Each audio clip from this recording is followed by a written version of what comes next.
Salut à tous, c'est Axel de testmobile.fr. Aujourd'hui, je vais tester pour vous le HTC One SV, qui est une sorte de variante du HTC One, du moins sur le papier. On va voir niveau design que c'est un petit peu différent. On va commencer par un déballage, je vais vous parler des specs.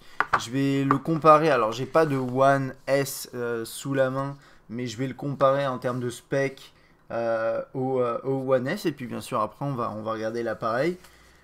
Quelques papiers, c'est la boîte, c'est les boîtes classiques HTC, hein, vous savez, avec ces éléments là, donc c'est plutôt c'est plutôt sympa. Et puis après au niveau du contenu, hein, c'est assez limité comme d'habitude chez HTC, mais plutôt classe au niveau des éléments. Donc voilà, le chargeur, des écouteurs classiques, mais avec un petit câble qui est censé ne pas s'en mêler, donc c'est plutôt sympa. Et le micro USB ici. Hop. Alors, le SV c'est un terminal sous Android, hein, c'est pas, ça vous surprendra pas à mon avis. C'est un appareil qui tourne, alors qui a été proposé sous Android ICS. C'est ce qui est intéressant, c'est qu'il y a eu une mise à jour Jelly Bean il y a quelques jours là. Là, je suis en train de faire cette vidéo début mars. Et donc un peu tard par rapport à la sortie de l'appareil, mais ça m'a permis d'avoir Jelly Bean et du coup on va tester ce One SV sous Jelly Bean. À prendre en compte, mais de toute façon si vous achetez un SV aujourd'hui, vous l'aurez sous Jelly Bean où la mise à jour sera de toute façon disponible. Moi je l'ai eu, vous l'aurez a priori sans souci. On a un écran 4.3 pouces de résolution 480 par 800, ce qui offre une densité de pixels inférieure à ce qu'on avait sur un S, qui a également un écran de 4.3 pouces. Donc ça, c'est un des premiers éléments à prendre en compte. Ce qui est important également, c'est la grosse valeur ajoutée du SV. Vous allez le voir au long du... vous allez le voir. Vous n'allez pas le voir, mais bon, je vais en parler. Mais c'est que c'est un appareil qui est compatible 4G LTE. C'est le gros point à mettre en avant sur ce SV, puisque au niveau des specs, derrière, il est moins intéressant que le S. Et puis, je vais parler prix aussi à la fin. Il est disponible depuis janvier, il a été annoncé courant novembre. Au niveau de l'écran, on avait du Gorilla Glass 1 sur le S, on a du Gorilla Glass 2 sur le SV. Bon, c'est un petit détail. Il est aussi compatible Beats Audio, hein, vous le voyez à l'arrière avec le logo. Il a 8 Go de mémoire interne avec possibilité de monter jusqu'à 32 Go en extension via micro SD, ce qui n'était pas possible sur le S. C'est plutôt sympa, hein. La coque arrière, vous pouvez enlever la batterie et puis mettre bien sûr une micro SD. Vous avez 1 Go de RAM. On a un appareil photo 5 mégapixels contre 8 mégapixels sur le S, mais il est pas trop mal. On va parler qualité un peu plus tard.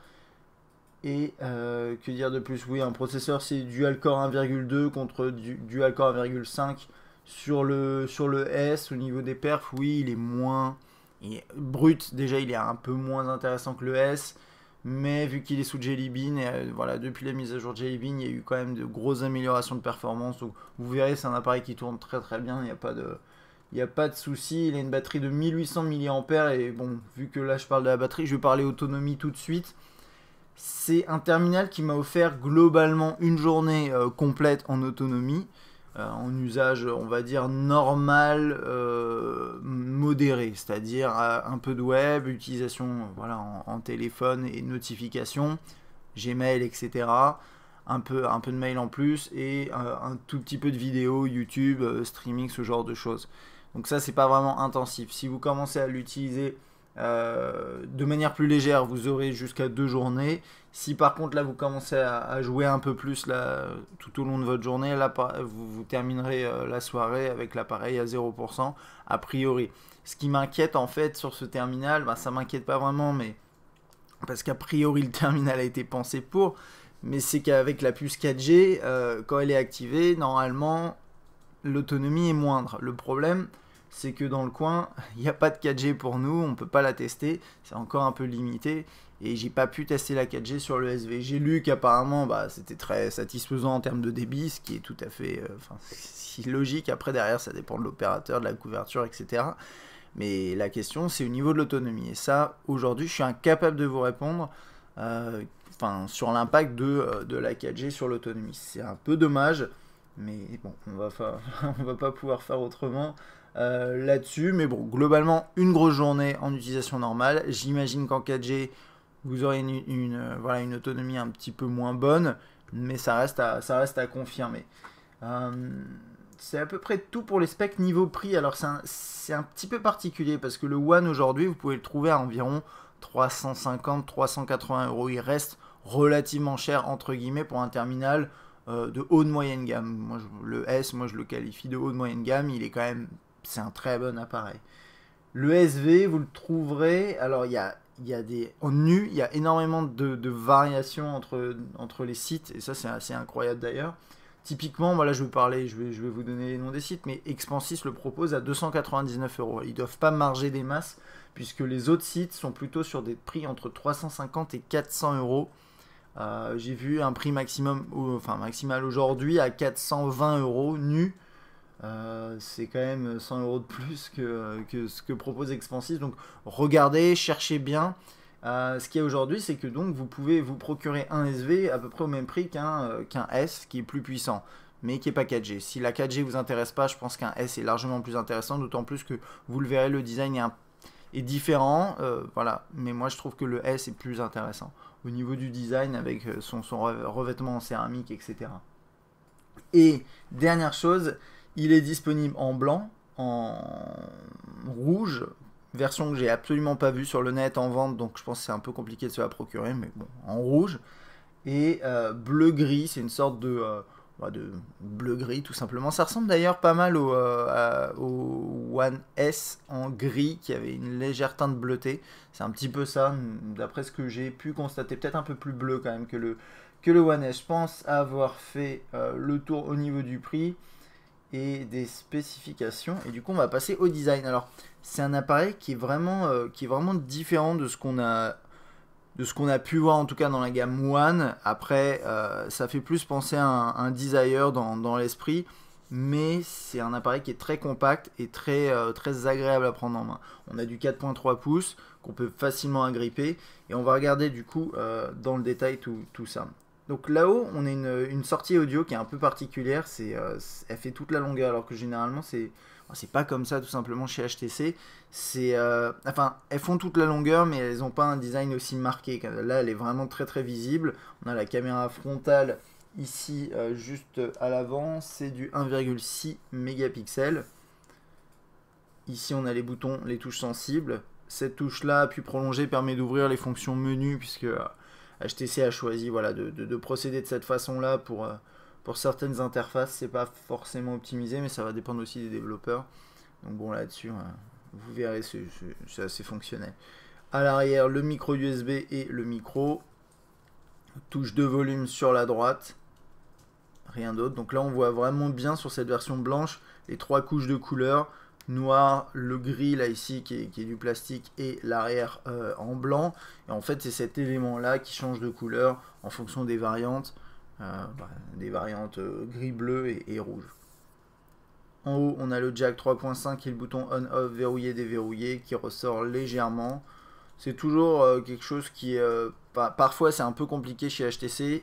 Ici moi je suis pas fan de la position haute, mais pour le coup, c'est fonctionnel. Le bouton est fonctionnel. Là, vous avez un second micro. À l'arrière, l'appareil photo 5 mégapixels avec son flash LED. Et je suis en train de prendre une photo apparemment. Voilà. Hop. L'appareil photo, le logo HTC et les mentions 4G LTE, Beats Audio. Ce qui est assez sympa à l'arrière, c'est que là ici sur cette version blanche, ça fait un peu noir et blanc, puisque le logo est complètement noir. Et les mentions ici sont noires. Bon, c'est un détail de design, mais c'est plutôt sympa. Ce qui m'a marqué en fait sur cet appareil, c'est son côté très compact. La coque arrière est amovible, mais cet élément-là vraiment est très bien fixé. J'ai pas essayé de l'enlever, mais a priori ça a l'air un peu compliqué, mais vous pouvez le faire hein, en tirant par ici.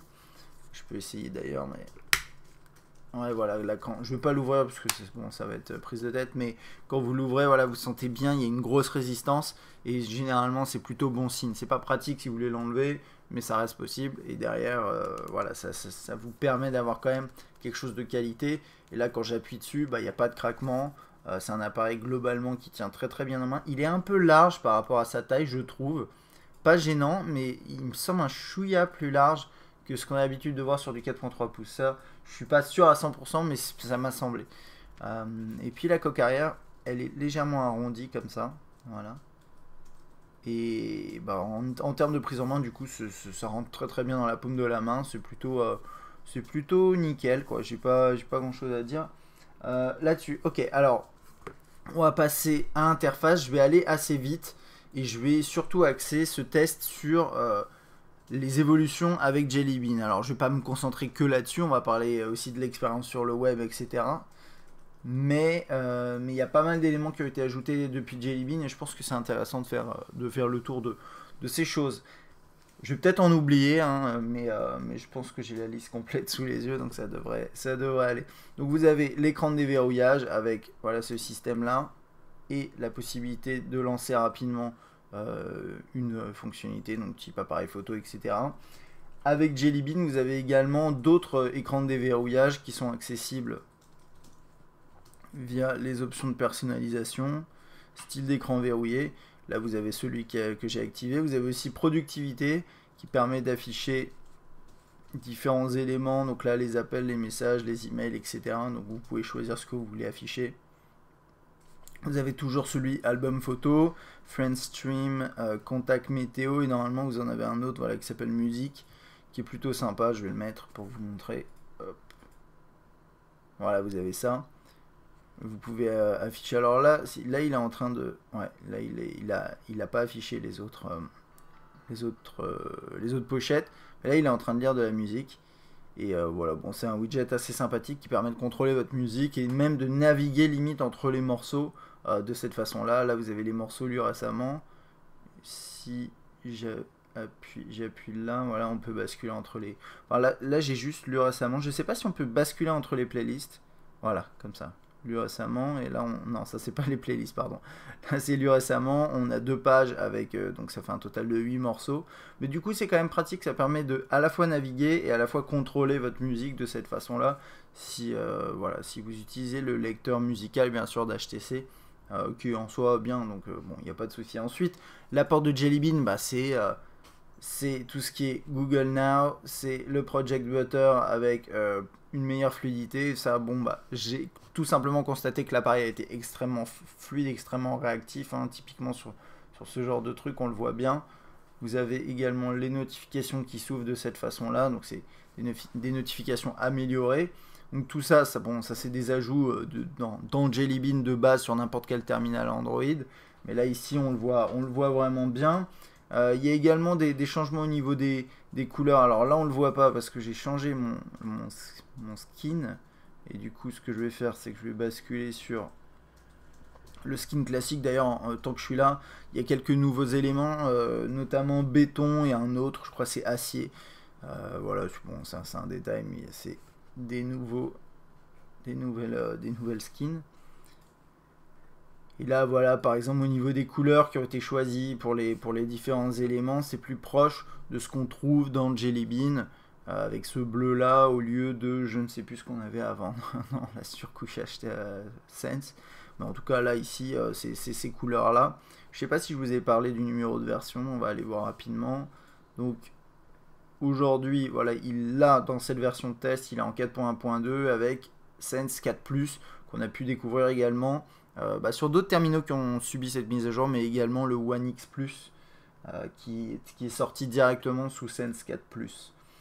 Qu'est-ce qu'on a d'autre? On a Google Now, ça je vais passer juste ça très rapidement, comme ça au moins on a fait le tour des changements et après je vais repasser dans les fonctionnalités. Là on a le clavier qu'on va regarder un peu après, puis là hop, avec ce changement on a, enfin cette mise à jour, on a des smileys, voilà. Bon, super, ça c'est les smileys et il y a autre chose là-dedans. Que j'ai oublié de vous montrer, c'est la possibilité de personnaliser les couleurs et l'arrière-plan dans les discussions. Et ça c'est plutôt sympa, c'est un petit peu... vous pouvez typiquement mettre n'importe quelle photo en fond et ça peut devenir très laid, mais vous avez l'option de personnalisation, ça c'est plutôt sympa. Il y a une nouvelle interface pour l'appareil photo qui a été légèrement optimisée. Alors c'est ce qu'ils disent dans le changelog. Sincèrement, moi, j'ai pas constaté de grands changements. Je crois que c'est surtout au niveau de cet élément-là, avec voilà ces blocs qui se plient, qui s'ouvrent et qui se ferment pour accéder aux options. Ça, c'est la première chose. Enfin, la première chose, ça c'est cet élément-là. je crois avoir fait à peu près le tour. Il y a le lecteur musical qui a subi quelques modifications. On va le voir lorsqu'on passera dedans. Et sur, en tout cas, le One X et le X Plus, vous avez l'USB host qui permet de connecter en USB on the go, un petit peu comme sur un terminal Nokia, mais pas uniquement. Il y a des terminaux Samsung aussi qui le font, et je crois qu'il y a d'autres appareils aussi, qui permet, si vous avez l'accessoire dédié, de connecter par exemple une clé USB à votre appareil via un accessoire quand vous vous connectez en USB par en bas. Je sais pas si sur le USB c'est compatible, mais a priori oui, puisque ça c'est vraiment c'est du software, et donc normalement c'est censé être mis en place. Voilà, je pense avoir fait le tour de ça, et donc on va faire très rapidement le tour de l'appareil, de la surcouche, et je pense voilà, on aura fait je vous aurais donné un bon aperçu de ce SV pour ce test. Donc, il y aura des notifications avec les notifications et les nouveaux éléments de Jelly Bean. Vous n'avez pas d'accès rapide pour contrôler certains paramètres. Vous pouvez pincer l'écran et accéder à ça et changer l'emplacement potentiellement de la page d'accueil principale. Normalement, on peut la bouger de place. Je ne sais pas pourquoi il ne veut pas. Voilà, de cette façon-là. Et vous pouvez ajouter des panneaux, ce genre de choses. Vous avez le multitâche qui s'affiche ici, de cette façon là, avec possibilité de fermer des éléments. Vous restez appuyé, vous pouvez personnaliser avec les widgets, les applications, les raccourcis. Bon, tout ça c'est très bien, ça marche correctement. Vous avez différents widgets, toujours un peu dans le style HTC, même un peu beaucoup. Donc là voilà, des grands widgets interactifs. Ici pareil pour la lecture musicale. Ici pour les contacts, là pour le calendrier, vous avez des widgets que vous pouvez redimensionner. Donc là je ne vais pas pouvoir parce que j'ai pas la place, mais hop, si j'en... Pardon, hop. Je peux l'enlever. Ensuite, voilà, celui-là si je veux, je peux le changer de place. Le truc c'est que c'est toujours un petit peu... c'est des widgets qui sont encore un peu grossiers. Pas grossier, bon, c'est un peu fort comme mot, mais c'est vrai que les widgets HTC, jusqu'à maintenant, ils sont quand même un petit peu, ils prennent beaucoup de place, ils ont, je sais pas, ils sont pas très optimisés, je trouve. Avec Sense 5, ça s'améliore un peu, on le verra lors du test du One. Mais bon, on garde toujours de toute façon la patte de HTC là-dessus avec Sense, et je pense que c'est normal. Mais Sense reste une surcouche qui est très présente, ce qui peut gêner des personnes et plaire à d'autres personnes. Donc voilà, c'est une question de goût ici. Vous composez un numéro, vous avez les propositions qui s'affichent en haut, vous pouvez basculer bon, de cette façon là aussi rapidement entre les onglets. Là je vais dans les contacts, on me suggestionne, ça marche pas vraiment comme mot, on me propose des liens de contact pour associer les différents contacts entre eux. Donc typiquement là il va me dire normalement associé, bon ça c'est pas vraiment juste, mais par exemple ici voilà il me dit Lucienne Pivot associé au compte Facebook. Là hop, juste, bon je sais pas ce que j'ai fait, je crois que j'ai annulé le lien, c'est pas grave, mais bon voilà, on peut tout lier si on a envie, ce genre de truc. Il vous aide un petit peu à faire ça. Et là du coup il l'a, je sais pas s'il l'a lié puisque j'en vois un deuxième ici. Bon, en tout cas vous pouvez, voilà, bien sûr ce côté social de HTC Sense, lier vos contacts entre eux, accéder ensuite à leurs fiches avec les onglets en bas qui permet d'accéder au fil, aux mises à jour, à la galerie, voilà, tout ce côté social intégré dans le terminal. Et ça marche vraiment bien. Vous pouvez commenter très facilement les photos d'une personne, d'une connaissance, d'un contact que vous avez dans votre répertoire. Voilà, de cette façon-là. Et tout ça est intégré. C'est pas comme certains terminaux où vous avez un lien vers Facebook. Et là, non, c'est intégré dans le terminal. C'est plutôt sympa. Là-dessus, vous avez les messages qui s'affichent par conversation, par contact. Quand vous rentrez dedans, hop, vous pouvez rapidement sélectionner un contact. Là, vous avez des corrections qui s'affichent. Par exemple, ici, là, je me suis trompé, il me propose ça. Et si je fais espace, il va me le corriger. Ça marche bien. Le clavier, bah, écoutez, est plutôt réussi. Il y a l'ajout des smileys en plus. Il est réactif. J'ai pas de reproche particulier à lui faire. Vous pouvez également basculer en saisie vocale et vous pouvez bien sûr installer d'autres claviers si vous n'aimez pas celui-ci. Hop. Oups, pardon. Voilà, là par exemple il m'a pas mis la CDI sur le ça, mais là Là, il me la propose. Je sais, c'est bizarre. No, c'est très étrange. Ok. Ok, bon, ça, je sais pas pourquoi il me fait ça. Peut-être que c'est un bug. Mais non, en tout cas, voilà, par exemple ici, hop, il me la surligne. Et quand je fais espace, il me la met pas. Donc je ne sais pas pourquoi. Ça, c'est des petits trucs comme ça. C'est peut-être un bug. Mais comme d'habitude sous Android, hein, voilà, je vous le dis à chaque fois, mais c'est vraiment une des forces d'Android. C'est si vous n'aimez pas ce clavier, vous n'êtes vraiment pas obligé de l'utiliser. Je sais que moi, il y a voilà, dès que je change d'appareil, j'essaye le clavier. Si j'aime pas, et ben j'installe le clavier que je préfère, en l'occurrence SwiftKey, mais ça peut être Swipe, ça peut être n'importe quel autre clavier. Et il n'y a pas vraiment à vous prendre la tête là-dessus. Si le clavier est mauvais et que voilà, vous ne l'aimez pas, enfin c'est pas dramatique, hein, vous pouvez toujours le remplacer. Et je pense que c'est important d'avoir cet élément en tête. Et je vais juste vous montrer la personnalisation. Donc vous pouvez changer les couleurs. Ici, c'est une sorte de thème, hein, pour les bulles. Et ensuite, alors là c'est parce que j'ai pas de réponse et du coup c'est un peu dommage parce que normalement, attendez, je vais mettre un thème qui est un peu plus visible. Bon voilà, là, vous voyez avec un quadrillage, hop, voilà. Et normalement voilà, ça c'est vos messages qui sont de cette couleur là, et les messages de votre correspondant sont dans la couleur accentuée. Et ensuite là vous pouvez mettre un arrière-plan. Et c'est là où ça devient un petit peu dangereux. Alors vous avez des arrière-plans proposés par HTC, mais vous pouvez aussi aller vous amuser à prendre des photos dans la galerie. Et là, ça devient compliqué, mais pourquoi pas. Voilà. Et ça, c'est plutôt réussi. Une question que je me posais, voilà, c'est ça. C'est est-ce que ça dépend des contacts? Et ça, apparemment non. Ça peut être un peu dommage. Ouais, c'est un petit peu dommage, je pense. Je vais envoyer juste. Je vais refaire un test. Toc. Donc là, voilà, quand je suis ici, j'ai ça. Quand je suis là, j'ai ça. Si je fais personnaliser, j'ai fait appeler, c'est pas ce que je voulais faire. Bon, vous avez vu rapidement l'interface pour appeler. J'ai pas de carte SIM là, donc c'est pour ça que c'est pas très intéressant. Je vais juste changer les couleurs pour voir. Donc là, j'ai changé. Et ça n'a pas, enfin non, ça a changé également. Donc vous pouvez pas définir un thème par contact, mais je sais qu'il y avait des terminaux qui permettaient de faire ça il y a quelques années, mais là vous pouvez pas, c'est pas dramatique. Ok, je pense que j'ai fait le tour sur toutes ces fonctionnalités là. On va pouvoir passer rapidement à l'appareil photo, après j'irai dans le menu et je ferai le tour. Alors toujours cette interface qui est plutôt réussie, hein, chez HTC, avec tous les éléments qui sont intégrés. Alors c'est un peu déroutant si vous êtes habitué à avoir des catégories bien spécifiques, mais je trouve que c'est quand même pratique. Juste un petit truc, hein, pour le zoom, c'est volume de la sonnerie, donc ça c'est un peu dommage. Sympa. Ok, donc vous prenez votre photo rapidement en faisant ça. Vous pouvez aussi prendre des rafales, et ensuite après ça vous propose ce mode là avec meilleure photo.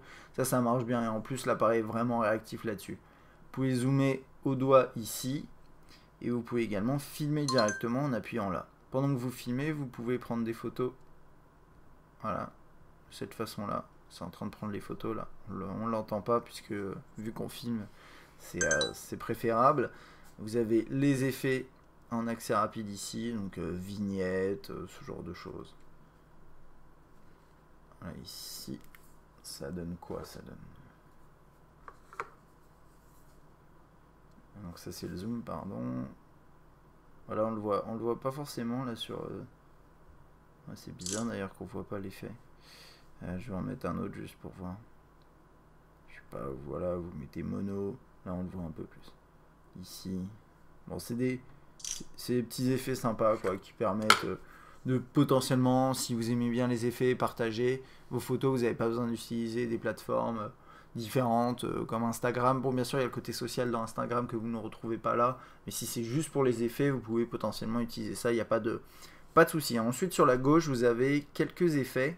Il y a un truc que je vous ai pas montré, c'est que vous pouvez aussi zoomer en pinch to zoom comme ça. La question que je me posais, c'est est-ce qu'on peut zoomer? Je me rappelle plus. Ouais, vous pouvez zoomer de la même façon pendant les vidéos. Pendant les vidéos, vous avez l'autofocus continu qui marche très bien. D'ailleurs, il y a un truc... bon, on va peut-être parler qualité maintenant, du coup, sinon j'ai peur d'oublier, mais il y a un premier élément, c'est que vous pouvez faire des macros assez bah, assez réussi, hein. Vous le verrez dans les échantillons, on peut se rapprocher très très près des sujets. Je vais essayer de vous montrer ça. Voilà, là je suis assez près quand même de ce stylo, il est quasiment, voilà, il est quasiment contre l'appareil, j'arrive à faire un focus qui est plutôt clean. Et bon, ça c'est là en plus en conditions assez mauvaises, mais vous pouvez faire de belles photos en macro. La qualité est sympa, la qualité est bonne, l'appareil prend des photos rapidement. En vidéo c'est pareil, c'est pas mal du tout. Mon seul problème avec la photo, et bon, c'est aussi valable en vidéo, c'est ce côté contour accentué qu'on trouve sur quasiment tous les terminaux HTC. Je sais pas trop comment ils s'en sortent, si c'est software ou hardware ou un mix entre les deux, mais il y a toujours un rendu sur les photos HTC qui me plaît pas spécialement, où les contours des photos sont vraiment accentués. Et je vais essayer de vous montrer ça sur, je sais pas, voilà, par exemple cette photo là. Donc de loin comme ça on dirait que c'est pas trop mal. Puis après quand on commence à zoomer, voilà, c'est exactement ça. C'est ce côté ultra accentué. On a l'impression que HTC a vraiment mis des filtres, donc ce serait du software, pour dire je ne veux pas que ma photo elle devienne floue quand on zoome, je veux que ce soit toujours très très net, quitte à que ce soit trop net et accentué. Et là on le voit un petit peu, ils ont essayé de forcer la netteté, et de loin ça va, mais quand vous commencez à zoomer un petit peu, vous avez l'impression vraiment que tous les éléments sont tracés. Et c'est pas, voilà, moi je peux vous garantir que typiquement sur une fenêtre ici, là vous voyez le contour blanc là qu'on voit autour de la fenêtre, vous ne l'aurez pas sur d'autres terminaux. Et d'ailleurs d'ici je vois la fenêtre en question et il n'y a pas de contour blanc au-dessous de la fenêtre, quoi. Donc ça c'est des détails, mais c'est moi personnellement je trouve que HTC fait du bon boulot au niveau de l'interface, au niveau de la rapidité, de l'efficacité de ces appareils photo. Ils sont généralement plutôt bons, mais il y a ce point-là où il faut qu'ils arrivent à faire quelque chose. Puis on verra sur le One si on a toujours ça. Donc ça c'était pour mon côté qualité. Ouais, voilà, mon petit point sur la qualité. Vous pouvez changer la résolution. Alors avec voilà, un moyen de définition assez particulier, grand, moyenne, petite, bon vous avez le chiffre en dessous, hein. Et là on a du 4 tiers, on peut également basculer en 16.9 et là vous voyez, enfin en 5.3 pardon, en 5.3, et là vous voyez que la résolution change. À regarder les chiffres voilà, qui changent. C'est à vous de définir ce que vous préférez. Vous avez bien sûr une résolution plus élevée quand vous basculez, quand vous êtes en 4 tiers. Là voilà, vous voyez on est en 1552, là je suis en 1952, pardon. Donc on gagne quelques pixels là-dessus, mais après c'est à vous de choisir. La qualité vidéo ici, vous pouvez filmer en 1080p, vous avez pas mal de modes, là c'est plutôt sympa. On a vraiment le choix de 1080 à 144 pour les SMS. Là ici tout est intégré, vous appuyez, hop, ça permet de faire ça. Vous avez un retardateur, vous avez l'option de confirmation après une capture, réglage des ISO, balance des blancs avec différents éléments dont automatique, qui est sélectionné par défaut. Là vous voyez, vous avez toutes les options qui s'affichent comme ça.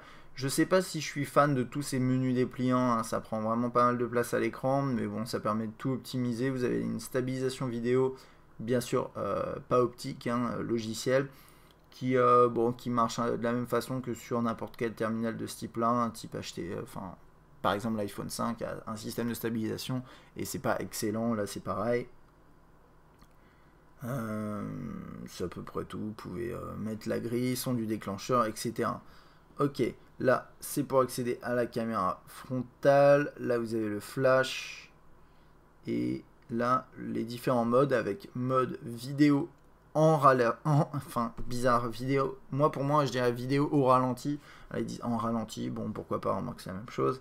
HDR panorama. Le HDR est assez bon. Je vais vous montrer un petit truc. Après, bon, j'ai fait le tour, hein, je pense que c'est panorama, portrait de groupe. Hop. Petit truc que je voudrais vous montrer si j'arrive à le sortir. Voilà, c'est ça. Donc ça, c'est la photo initiale avec... j'ai fait exprès de me mettre à mi-chemin entre deux expositions assez radicales. Là, on voit qu'il a plutôt fait, bien sûr, l'exposition sur la partie de droite. Si je me mets en mode HDR, je me retrouve avec ça. Donc vous voyez là typiquement la zone de gauche qu'on voyait absolument pas, elle s'affiche, mais le rendu est quand même assez moche, c'est à dire que sur la droite. Là, c'est un peu radical. Normalement, vous faites pas du HDR sur des clichés comme ça n'a pas de sens. Mais bon, voilà à peu près le rendu que ça peut donner. Sur une autre photo, alors ça c'est le mode panorama qui est plutôt bon. Vous voyez là ici les jonctions entre les clichés, c'est plutôt, enfin ça c'est plutôt bien fait. Donc là j'ai pas de souci. Et ça c'est en HDR. Donc je vais juste vous montrer. Bon, ça globalement c'est sans le HDR. Et ça c'est avec le HDR. Donc avec un côté un peu surréaliste. Mais ça donne une touche plutôt sympathique, je trouve, au cliché, donc pourquoi pas. Donc je crois avoir fait à peu près le tour sur l'appareil photo, une interface sympathique qui marche bien, et un rendu photo qui est pas mauvais, mais je pense qu'HTC a encore un petit peu de boulot à faire. Mais l'appareil photo est rapide, vous avez beaucoup de fonctionnalités, le macro est bien, la vidéo pareil. Donc voilà, c'est globalement bon. Après si je chipote, il y a ce côté contour accentué qui me gêne. Mais ça peut être un détail pour beaucoup de monde. On rentre dans le menu principal, on a la recherche, le Play Store, les options de tri, l'agenda qui reste le même, mais qui est plutôt réussi, donc avec ces onglets en bas qui permettent d'accéder rapidement aux différents éléments, donc jour, mois, on a même, vous voyez la météo ici pour la ville actuellement où je suis. Donc ça, tout ça, bon, c'est bien, et vous pouvez gérer vos agendas ici avec Facebook, votre compte Gmail, et vous pouvez rajouter et synchroniser normalement d'autres agendas sans souci. Je vais aller directement. Alors Chrome était préinstallé, mais vous avez également Internet Explorer, le navigateur Internet ici qui est proposé. On va pas s'attarder du coup trop sur Chrome. Je vais vous montrer rapidement quand même le client email qui n'a pas changé. C'est ce client là avec les mails qui s'affichent à la suite. Vous avez une boîte combinée si vous avez plusieurs comptes. Et pour moi il marche correctement. J'ai pas de reproches particuliers à faire là-dessus. Je voulais faire répondre. Voilà, on peut répondre à un mail facilement. Je vais mettre une pièce jointe. On peut pas formater d'après ce que j'ai vu le mail, mais bon. Et puis après vous avez bien entendu le client Gmail proposé par Google, qui d'après moi est un peu plus sympa, je pense, que le client HTC qui est un peu trop grossier. C'est mon avis, hein, mais je trouve qu'il est un peu grossier, il prend beaucoup de place et pas forcément très esthétique. Là celui-là il va droit au but et il est dans l'esprit Android. Voilà, si vous aimez bien cet esprit Jelly Bean ICS qu'on trouve dans Android. Ensuite, vous avez un éditeur de film. Ça, on l'avait déjà vu, je pense, lors des tests du One X. Vous pouvez démarrer un projet, faire un montage entre différentes vidéos, rajouter des photos, ce genre de choses. Bon, très bien. FriendStream, qui est l'application de HTC pour regrouper vos réseaux sociaux. Donc là, par exemple, Facebook et Twitter. C'est bien, ça fonctionne correctement. Reste que je trouve que pour le coup, et ça c'est valable pour beaucoup de terminaux, beaucoup de constructeurs, c'est que ils vous proposent souvent des solutions comme ça et vous pouvez les utiliser si vous voulez, mais généralement les applications d'un officiel des réseaux sociaux fonctionnent mieux, et de deux vous avez aussi des clients tiers qui sont mieux faits, qui sont mieux pensés. Là, bon, voilà, donc moi je vous conseillerais plutôt d'utiliser d'autres applications, mais vous les avez. Ensuite dans la galerie, ça regroupe vos photos sur différentes plateformes que vous avez ici. Vous pouvez en avoir d'autres également, mais là on a SkyDrive, Picasa, Flickr, Facebook et Dropbox. Et ensuite après vous pouvez trier vos photos. Là une des nouveautés de la galerie, c'est l'apparition du mode événement. Et sinon vous avez album classique. Alors événement, ça va regrouper vos photos en fonction d'une série de photos qui a été réalisée dans un temps donné. Donc là on voit que c'est regroupé par date.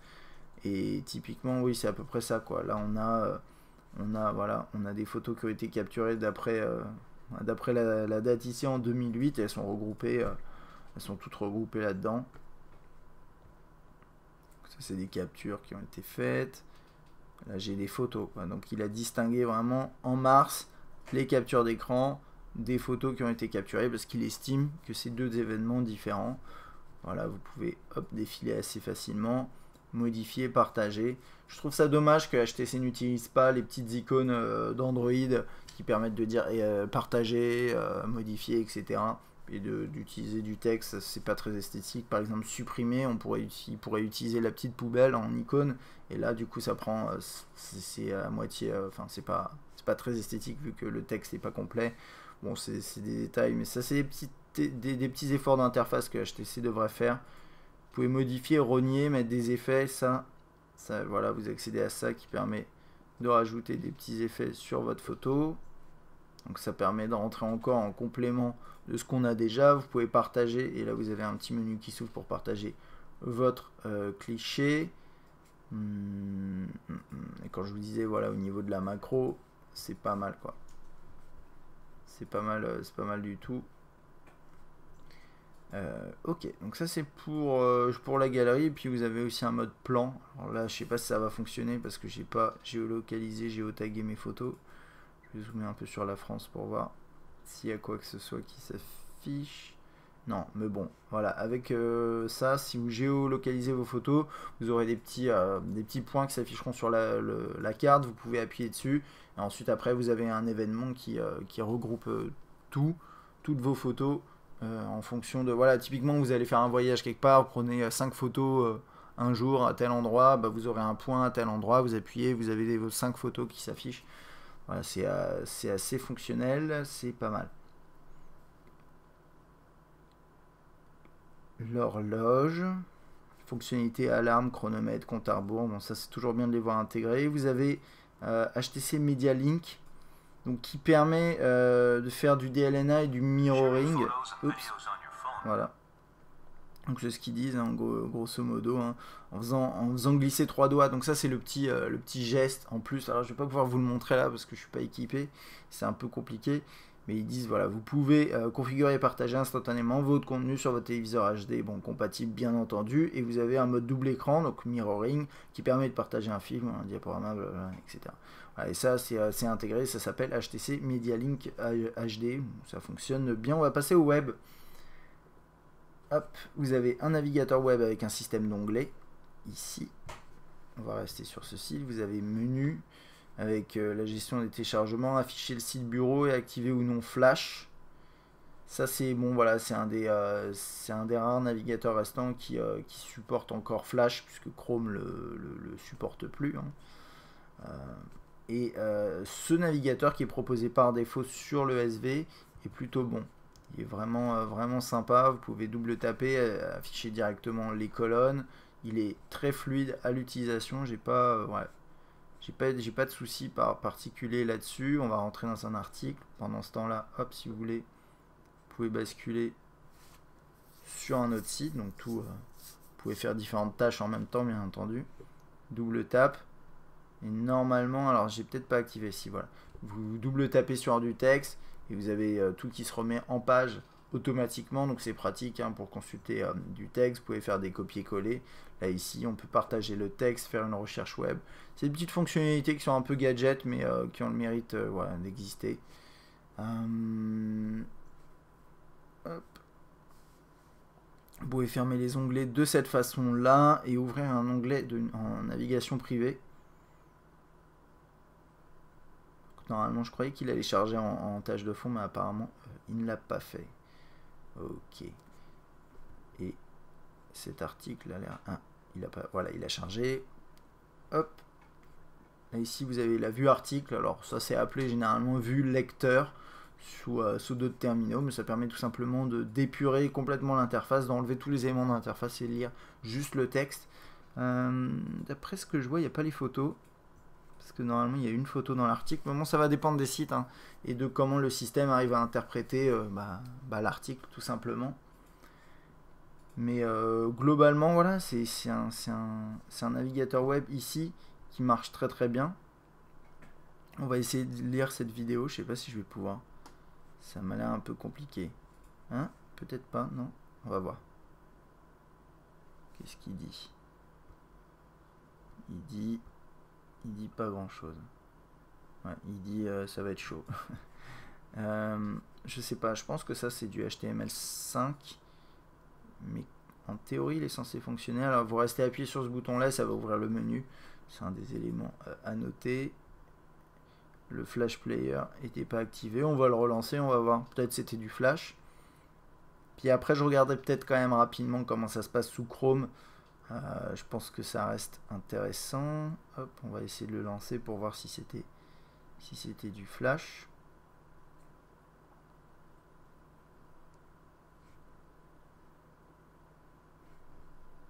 Bon, après, pour regarder des vidéos, le mieux reste toujours d'utiliser par exemple le lecteur YouTube.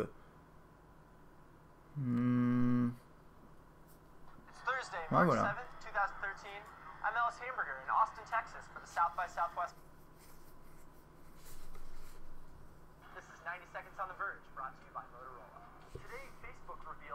Voilà. Donc ça fonctionne. Ça fonctionne là, étrangement, juste quand j'ai activé le flash. Donc a priori, c'est du flash. Ce qui est un peu bizarre pour un gros site comme ça d'utiliser du flash. Encore du flash. Normalement, je pensais qu'il serait en HTML5, mais peu importe. Et donc là, vous voyez, ça fonctionne bien. Ça, c'est quand même un point important, je pense, pour certaines personnes, de savoir que HTC, dans son navigateur par défaut, supporte encore le flash. C'est pas forcément nécessaire. Et ça le sera de moins en moins, mais bon, c'est pas inintéressant. Voilà, la synchronisation toujours avec Google Chrome, qui du coup va me ressortir alors que je viens juste de lancer tous mes favoris. Donc là, c'est la version mobile du site, ça marche bien. Vous pouvez forcer bien sûr la version ordinateur ici.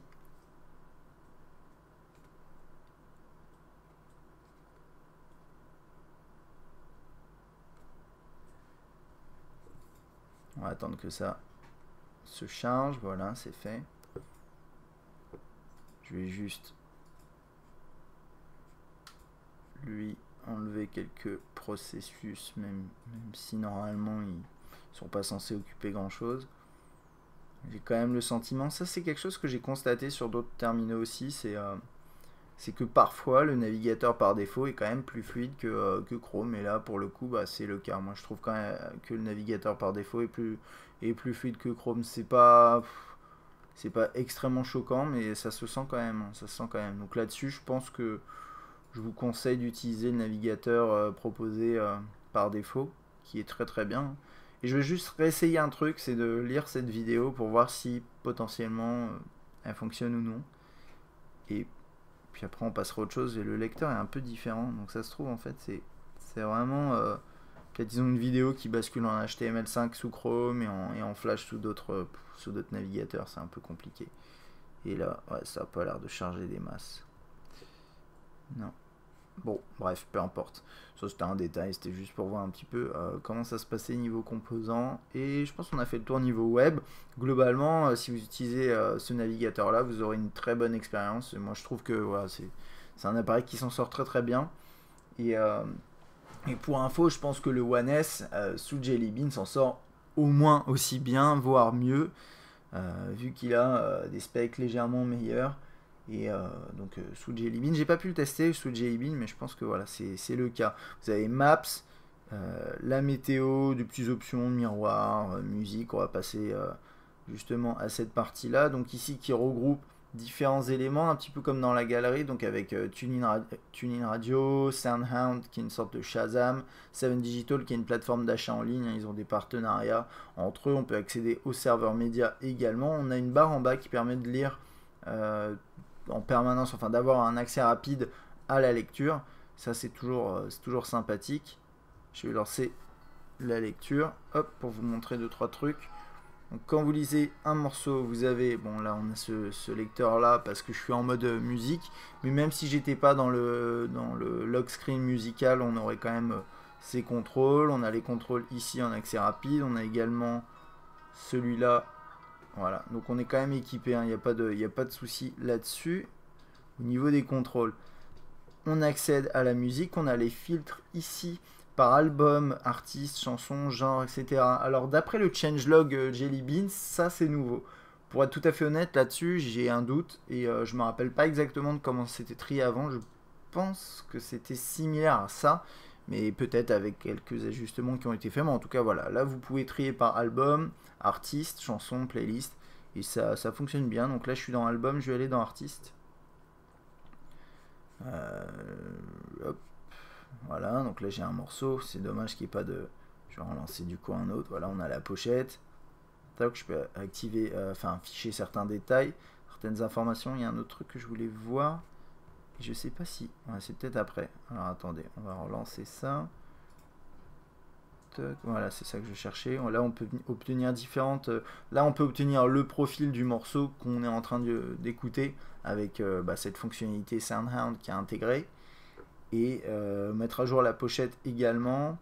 Et ça, la question que je me pose, c'est quel service ça utilise. On va voir s'il nous le dit. Ouais, c'est Grace Note.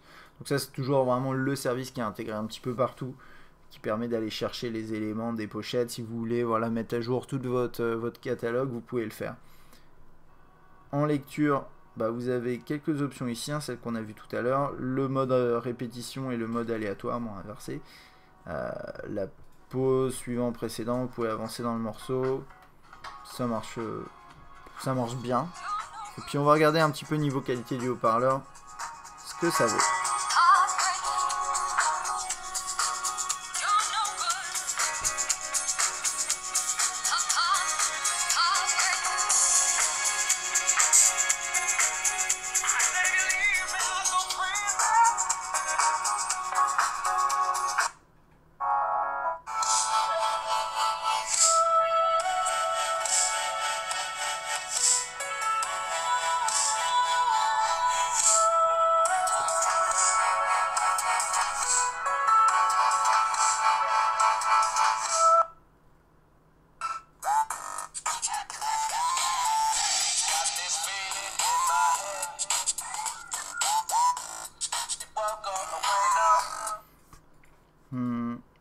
Je vais juste voir un autre petit truc. Hop.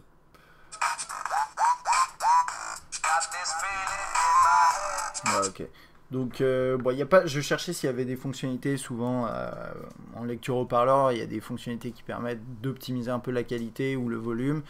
Bien sûr, là je voulais pas montrer, mais quand vous mettez des écouteurs, vous avez l'option Beats Audio qui s'active ou non, c'est à vous de déterminer, et qui permet de renforcer un petit peu le son, donc les basses, etc. Ça donne un peu plus de profondeur à votre musique, mais après vous pouvez choisir ou non de l'activer, c'est pas nécessaire. Le haut-parleur est pas mauvais en termes de qualité, franchement, ce qui sort, c'est sympa. Le seul souci, ça va être peut-être le volume, qui est pas très élevé, mais ce sera pas un problème pour tout le monde. Ce sera un volume qui est suffisant si vous voulez regarder un DivX. Si vous voulez naviguer en GPS, vous entendrez normalement correctement le guidage. Donc c'est décent, j'aurais peut-être aimé un tout petit peu plus de volume, mais sinon la qualité est pas mauvaise, donc ça c'est pas mal. C'est pas mal. Là, ici, hop, on a une application de prise de notes. Et ce qui est intéressant, c'est que là, je ne l'ai pas activé, mais vous pouvez la synchroniser avec Evernote. Alors, ça, je vais vous montrer ça rapidement où ça se passe. Je pense que c'était dans compte et synchronisation, on l'a vu ici, mais bon, je le retrouve là. Et normalement, si vous faites ajouter, vous pouvez mettre synchroniser notes avec bon, c'est Evernote, quoi. Et vous pouvez configurer votre compte Evernote pour synchroniser vos notes là-dedans. Donc avoir Evernote intégré à votre terminal, pourquoi pas, c'est plutôt sympa comme option.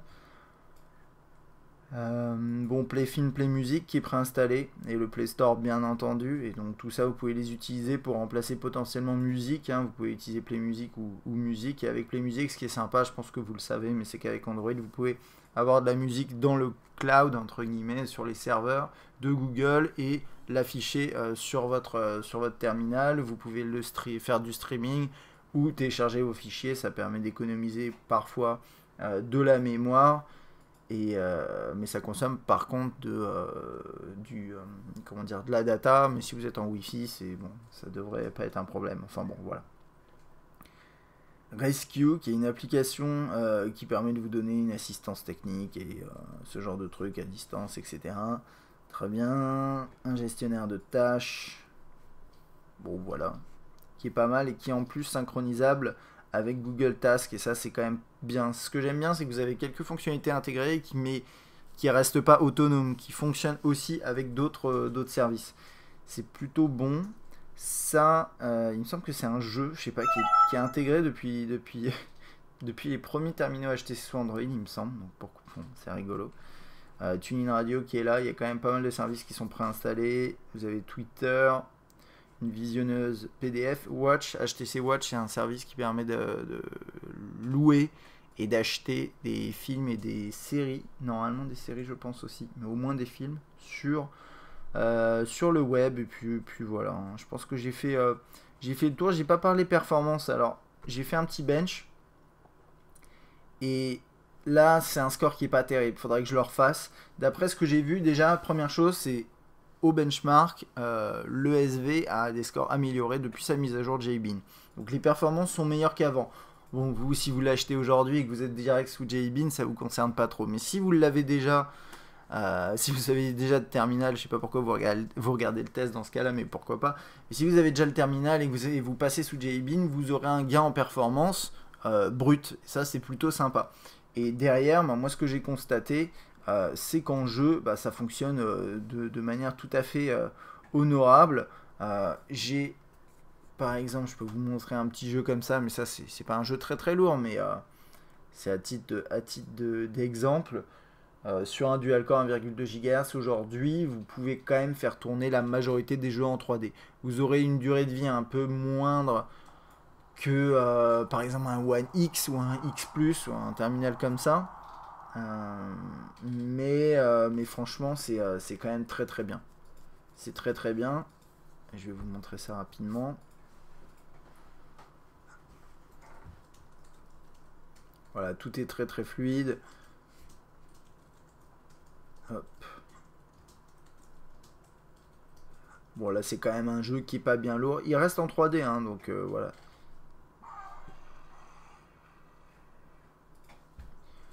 Donc ça c'était bon. À titre d'exemple, niveau performance, moi je suis tout à fait convaincu par cet appareil, que ce soit dans l'interface, sur le web ou en jeu. Après, comme je disais, niveau tout ce qui est jeu, vous aurez encore une fois une durée de vie moins longue qu'un terminal quad-core par exemple.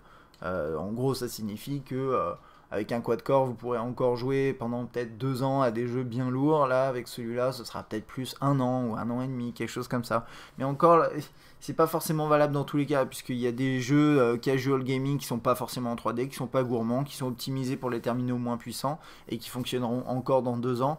Donc là-dessus, moi je trouve que niveau perf, il s'en sort très très bien, et dans l'interface, il est excellent également.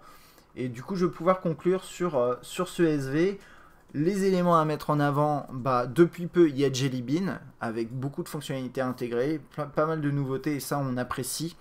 A priori, je suis pas sûr, mais je crois qu'il sortira, il aura la mise à jour Sense 5, c'est pas certain, mais ça reste une possibilité. Ce qui est quand même pas mal ici, c'est que vous avez déjà beaucoup de fonctionnalités intégrées sous Jelly Bean, une bonne fluidité, donc bon, après vous pouvez rester là-dessous, ça devrait pas trop vous poser de soucis. Et puis le gros point à mettre en avant sur ce terminal, c'est la 4G, c'est un terminal qui est pas trop cher, mais qui est compatible 4G, qui offre de bonnes performances et qui a un petit écran. Aujourd'hui, on a assisté, enfin jusqu'alors, on a la plupart des terminaux 4G, H+, et HD Ready et HD pardon, pas HD Ready, 4G Ready et 4G étaient plutôt des terminaux très haut de gamme avec des grands écrans. Là on a du 4.3 pouces avec 4G, c'est plutôt, je trouve, quelque chose de sympathique, si bien sûr vous êtes dans une zone où vous êtes desservi, enfin où vous êtes couvert, et si en plus vous avez l'offre qui va avec, ce qui n'est pas forcément toujours le cas. Donc ça, bon, vérifiez bien si vous achetez ce terminal. Et aujourd'hui, si on doit se poser la question One SB ou One S, si vous mettez la 4G de côté, et à part si vous êtes complètement tombé amoureux du design de ce terminal, personnellement, je trouve que le S est plus intéressant. Pourquoi? Parce qu'il a un design qui est plus réussi d'après moi, hein. J'adore le feeling en main du S, il est plus fin, il a ce côté céramique, il est moins large également. Je peux le vérifier rapidement, ouais, il est moins large de quelques petits millimètres, c'est pas grand chose, mais ça se ressent en main. Il a un écran que je trouve meilleur, hein. Sur le One S, il y a du Super AMOLED. Sur le One SV, j'ai pas parlé trop de l'écran, c'est du Super LCD2 qui est pas mauvais en soi. Il y a des angles de vue qui sont pas excellents, mais niveau couleur, on est plutôt bon. Et densité de pixels, c'est 217. Mais je trouve que c'est pas si mal, hein. L'écran sur cet appareil est pas mal, mais sur le S, il est un poil au-dessus avec une meilleure densité de pixels. et une technologie que personnellement moi je préfère, c'est du Super AMOLED, mais ici on a quand même quelque chose de bien. Et derrière ça, le S est un peu plus puissant, un appareil photo un peu mieux équipé. Donc bon, là-dessus, voilà, si vous n'avez pas besoin de la 4G, je pense que c'est mieux aujourd'hui de trouver un S pas trop cher, potentiellement d'occasion, pourquoi pas, en bon état bien entendu. Et voilà, parce que ça c'est vraiment le point qui est un peu bancal sur ce terminal-là, c'est son prix. C'est son prix qui est entre 300 et 400 euros en fonction des plateformes, avec un S qui est plus puissant, plus équipé, plus séduisant au niveau design, mais pas 4G, et qui est à 360, 380 euros. Donc là-dessus, si vous hésitez entre ces deux terminaux et que vous n'avez pas besoin de la 4G, je vous conseille de partir sur un S. Si vous, si ça vous si vous n'avez pas vraiment besoin de 4G, mais ça vous dérangera pas d'en avoir un 4G, regardez vraiment les différences de prix entre ces deux appareils. Voilà, je pense qu'aujourd'hui vous pouvez quand même trouver des S moins chers et des SV. Le SV à 300 euros chez Expansif, c'est quand même pas mal. Hein. C'est quand même pas mal. Mais encore une fois, niveau design, moi je préfère le S. Mais après, c'est une question de. Ici, c'est vraiment une question de goût. Hein, sur le design, je pense que j'ai fait le tour de ce terminal qui est plutôt sympa par ses performances, par son design compact, le côté 4G et aussi son appareil photo qui est quand même bon malgré les petits points où j'ai pu chipoter dessus.